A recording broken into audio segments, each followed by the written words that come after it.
welcome to day 2 of APETT Technical Conference 2026. My name is Ezekiel York. I'm the Public Relations Officer of the Association of Professional Engineers of Trinidad and Tobago. Our theme, Engineering Our Future, Sustainable, Smart, Resilient. My name is Dr. Trevor Townsend. I am a transportation and traffic engineer, and I'll be dealing with two topics. First one, the proposed revitalization of the Trinidad urban area. It's really an interesting urban renewal or revitalization proposal. The number of items that are going to be involved in terms of sustainable transport, digitization, improvement of public transport facilities, improvement of the walking experience, and a number of these sub-projects we put together, and we are preparing a stakeholder consultation to elaborate on them. My second paper is going to be on sustainable transport and looking at what Trinidad and Tobago has done moving towards sustainable transportation, looking at some of the gaps, looking at some of the opportunities for getting even more efficient, more effective in developing sustainable transport in Trinidad and Tobago. How efficient or how progressive have we been in being more efficient with our transportation system and adapting? Unfortunately, not very. I'm going to talk about what we have actually done or not done and make some suggestions as to how we could become better at it, for sure. What is you think is our challenge in becoming more adaptive? The thing about it is that it requires a change. And not just a change in terms of people's behavior, of course, that's almost the final product. But it starts with a change in national perspective. And changes in national perspective start with the leaders of the nation. There needs to be changes in terms of how the government views the transportation system, what they see as the important things to focus on, and how they could put resources or finances and human resources into doing that. And they would articulate through policy what changes people will have to undergo and why, and how they are beneficial in terms of the country as a whole. My name is Dr. Harish Ramratan. I am the Principal Consultant and Managing Director of ACSL Consulting and Solutions Limited. My presentation focused on the impact of technology-driven solutions on the effectiveness of asset integrity and process safety. I think that's a very relevant area right now. For me, that area is very important because it's where the world is moving towards technology, and we as engineers have to also get involved in terms of the solutions that we provide. Technology-driven solutions such as AI, artificial intelligence, machine learning, digital twinning, or how they impact the effectiveness of asset integrity and process safety, and that's what my discussion was around. The world has been going in the direction of technology for quite a while. Correct. How have we as a people, Trinidad and Tobago, been responding? Trinidad and Tobago is not isolated. We are globally connected. So we have a lot of multinationals who operate in Trinidad and Tobago, and we have a lot of our local companies as well.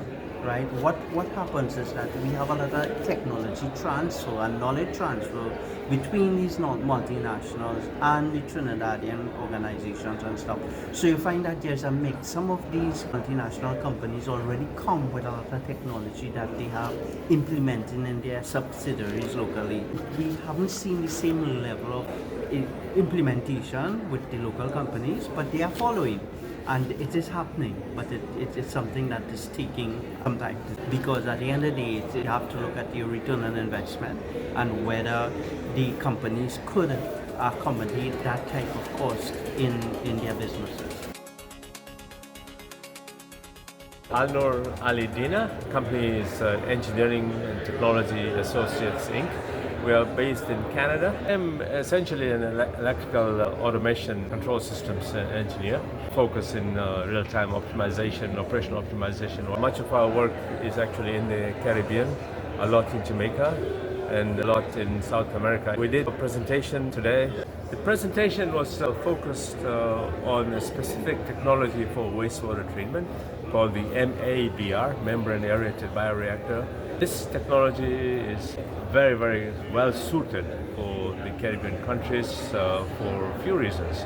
One is that it uses a whole lot less energy in operating costs and whatnot, and it provides much better effluent quality especially where countries like Jamaica require stringent requirements for them. Less power consumption means that we can generate power on site for such technologies, and overall the footprint of this kind of plant is a whole lot smaller than a standard wastewater plant, which provides savings in land space usage and so on and so forth. I'm Alan Cunningham. I presented on building surveying in competence and practice in Trinidad and Tobago. I did a study on being a building surveyor. Trinidad and Tobago has 8 building surveyors fully represented in the Institute of Surveyors of Trinidad and Tobago. I wanted to be an advocate to indicate that currently engineers can become facilities managers and other engineers can become building surveyors. We have a ripe opportunity from being either civil engineers, structural engineers to become building surveyors.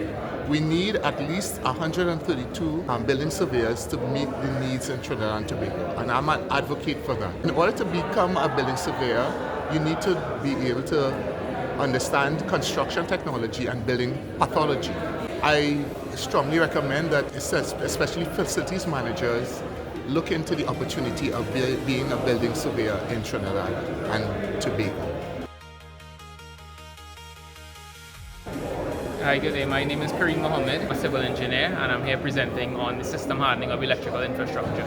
I work with TNTech, and we essentially realized our infrastructure, meaning all our poles and towers and existing lines, they may need some level of upgrading to increase their resilience to hurricanes. So we went about engaging an expert in the field, the Honorable Tony Gibbs, to determine what level of resilience we should be aiming for. And once we determined that, we then went about making some models, computer simulations of existing circuits that are actually here in different locations in the country. And then we also modeled some ideal circuits.